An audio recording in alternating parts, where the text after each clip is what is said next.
Magandang hapon po sa lahat. Tayo nagbabalik ulit dito sa ating munting channel. Ayan, para mag-discuss ng coins. At ito ay ating hilig. Isa naman tayong kolektor. Ayan, magandang gabi po magandang hapon po sa lahat. Ang pag-usapan natin barya po, ito po ay barya po ng BSP. Ayan, 1 peso po year 2006. Kung tawagin ng ating mga kolektor, ito po ay semi-hard to find. Ayan. Baka mayroon kayong mga ganito dyan. Ayan, naghahanap rin tayo. Ang hard to find po dyan ay year 2005. Ito pong year 2006 na ito ay napakahirap na rin hanapin. Ayan. Kung tawagin ng ating mga kolektor yan ay semi-hard to find. Year 2006 po. Ayan. Baka mayroon kayong mga ganyan dyan. Ayan. Willing tayong bilhin po year 2006 anang BSP po. Ayan. Bago tayo magsimula sa ating talakan, tingnan natin ang kanyang presyo. Pero bago yan, tayo magpapasalamat muna sa lahat ng aking tagapagsubaybay dito sa ating munting channel. Lalo-lalo na ang aking mga subscriber po. Thank you so much sa inyong lahat. Magandang hapon po sa lahat. Ayan. Yun naman po hindi pa po nakapag-subscribe dito sa ating munting channel. Anyayahan ko lang sana kahit malaking tulong na po bagay ang inyong magagawa. Ayan, baka pwede naman makisuyo sa inyo. Pakipindot naman po ang ating subscribe button, like and share para ma-update ko naman kayo sa mga latest ko pang gagawin mga video po. Ang hard to find po rito ay year 2005. Ayan po ang ating hard to find. Ayan. Year 2005. Ayan. Ito po ay semi-hard to find year 2006. Ito po yung talagang rare coins. Yan. Ayan po tinuturo ng ating kamay. Year 2005. Yan ang mahal.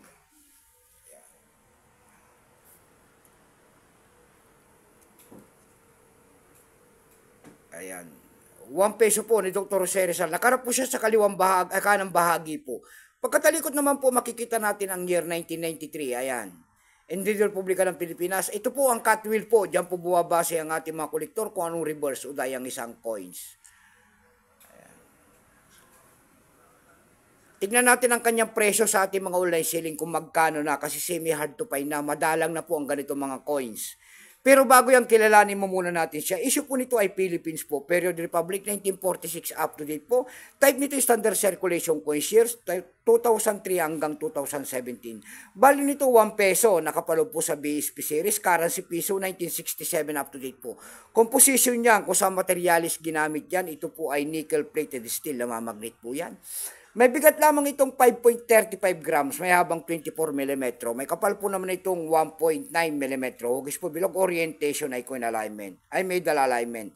Number N-17107, reference number KM-269-A.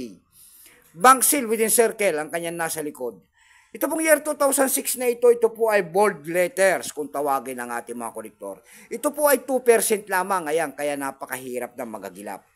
May price na rin po yan dun sa ating numista.com. Yung kanyang verify po ay 57 pesos. Wala pa po may pakita ang ating Bangko Sentral kung ilang pirasong ginawa sa barya na ito at ginagamit pa. Ayan. Dako tayo sa kanyang mga presyo sa ating mga online selling. Ayan, sa ebay.com po, ayan, maniwala kayo sa hindi. Sa ebay.com po, nakalagay po doon ay hard to find na. Na binibenta niya po doon ng $50. Ayan, ganyan siya katindi na. Dako naman tayo sa Carousel PH. Sa Carousel PH naman po, mayroon na tayo nakita nagbebenta doon ng 500 pesos nito. Nasundan po yan ng 300 pesos. Yung pinakamababa po ay nagkakahalaga na po ng 150 pesos. Ayan lamang po ang ating may babahaging kanyang presyo. Keep safe po sa natin. God bless.